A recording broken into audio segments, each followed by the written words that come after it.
Hey, what's up, trainers? Welcome back to Pokemon Go. So I hope you guys have been catching the best Pokemon, taking gyms for your faction, be it Instinct, Mystic, or Valor. And I hope you guys have been having fun leveling up your dudes. Now, I wanted to cover a couple of tips, because I mean, I've been playing a lot, and every day you learn something new. And I want to kind of help you guys get your Pokemon to be as fit as possible, and to make sure you waste as little of your time as possible, and make the most out of your Pokemon Go experience.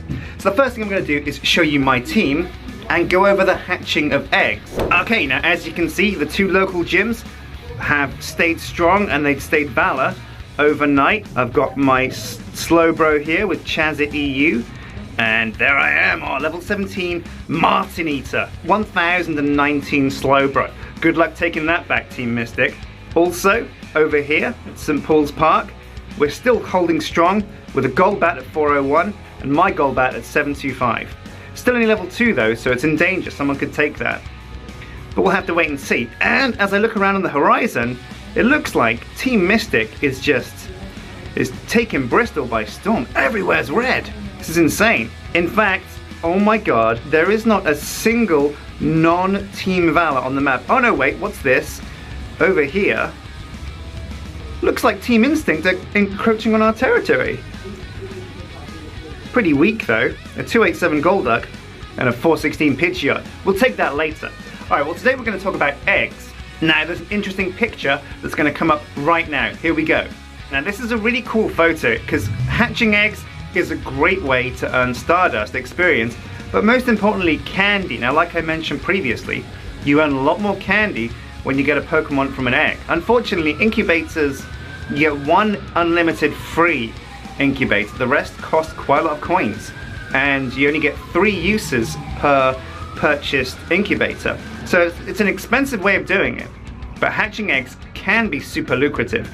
And here's a chart that shows you exactly what you can get from different incubators. So here we can see the basic eggs of 2 kilometers. They have a lot of trash there. There's some Golbats, some Magikarp, some Pidgeys, Weedles, Caterpies, Spearow, all the generic trash. But there are starters here. There's a Pikachu there, a Squirtle, a Bulbasaur, and a Charmander. And if you're trying to get a Charmeleon, that could be really useful for you. But again, 2 kilometers is pretty much the trash tier of eggs. Now for 5 kilometers, you can see you've got like Sandshrews, Ekans, Nidoran, and male and female, Vulpix, Oddish, Abra, Poliwag, Growlithe, Mankey, Psyduck, Meowth, Machop, Diglett's in a 5 kilometer egg. All of these Pokemon, I could go through all these forever. Oh, and a Rhydon as well. I caught a Rhydon last night actually. He came on my radar and I just walked around. It's like midnight, but I walked around and I found him and I nailed him. But the real gems are the 10 kilometer eggs. Now take a look at what you can find in a 10k egg. Now if we zoom out, this isn't all 150 Pokemon. You cannot catch all of these Pokemon from eggs. In fact, there's only a fixed selection, but there's some pretty rare ones like Eevees. I know a lot of you guys are looking for the perfect Eevee evolution, because when you level up Eevee, you get a random evolution. So it could be Vaporeon, it could be Flareon. You never know until you evolve it, and it's luck of the draw. Now, like I said, the game detects when you're going too quick, so you can't hatch eggs on a train or in a car. But what you can do, if you, this weekend maybe, fancy a cycle, got a bike, just stick your phone to it, and make sure you ride safely, wear a helmet, blah blah blah. But yeah, just do be careful, because if you're paying attention to the phone, you're not paying attention to where you're going, and that could cause some serious problems. You'll get into some kind of accident. So don't do that. But if you're going to drive somewhere or other, if you're going to cycle somewhere nice and safe, like a cycle path along the countryside or something, you know, or in a park, then you're much safer. But try to cycle at below 15 miles an hour so that the game still thinks you're walking or running briskly. And yeah, that's a great way to hatch some of those long kind of kilometer eggs. But also, it's a great way to get some cardio in. I mean, again, I think one of the things that's ringing most true about this game is that it's bringing people out into the world, and that's a great thing. I mean, it's great to get out and about. Unfortunately, the lure of getting the rarest Pokemon can take you out into some pretty compromising situations. So do be careful of where you go and when you go there, and who you go with. If anything, this game is best played with your friends, members of the same team, preferably, and just going out together, sitting around Pokestops, chatting, getting free loot, activating modules on them and catching Pokemon. It's a great way to kind of get out there and also meet new people that gather around these nodes, but do be careful. Okay, well like I said, I've been hard at work. I'm level 17 now, pretty insane.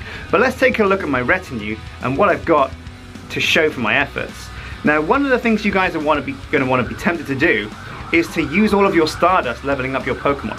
I would urge against that. Now, I fell into that trap because early on, not a lot of people knew how to play the game and I just spent my Stardust, whatever, who cares. But you're going to want to save that because when you get to higher levels, you're going to need a lot of Stardust to level up your best Pokemon. So hold on to your Stardust and just stockpile it until you get to like a high level where you're going to start really competing for gyms. Because at the moment, you can get all of the bonuses from gyms, XP and things, just by hitting it and hitting it and hitting it and just grinding up the XP. You get a fair amount of Stardust from owning gyms, but if you're in a hotly contested area like I am, it can be a tricky thing to do.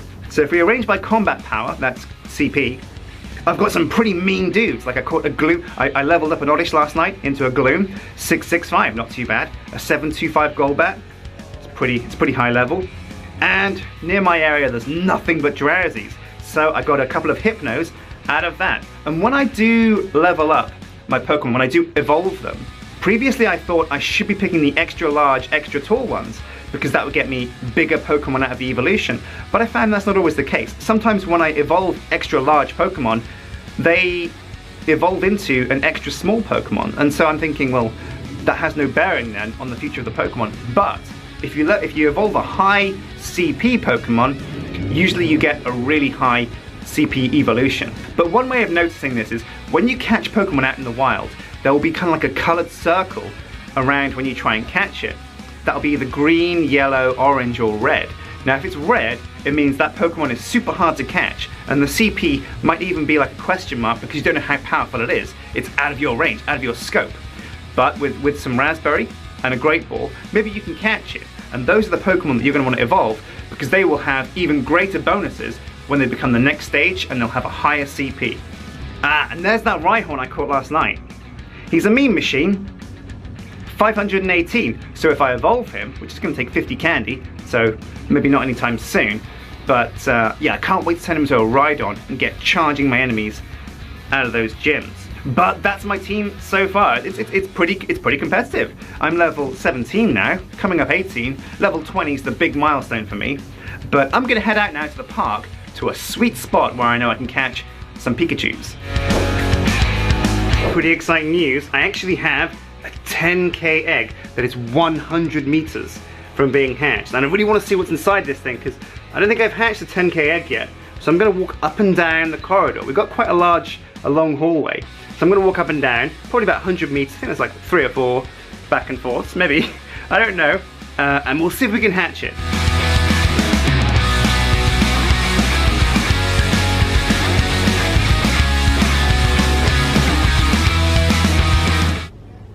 It's time to duel. Oh, fuck.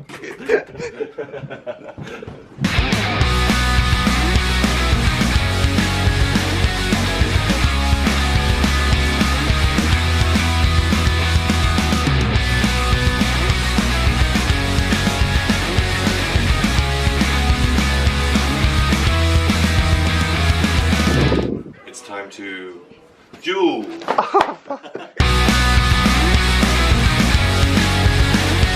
Right, so there you go. It looks like we got a Scyther. That's pretty good. It's the first time I've got one, so I'm probably gonna get a pretty decent bonus in XP. Oh yeah, 1,500 from that. Pretty cool. All right, well then, yeah, until next time guys, keep on training your Pokemon, keep on leveling up as trainers, capturing gyms for your team, and I'll see you next time for some more Pokemon Go.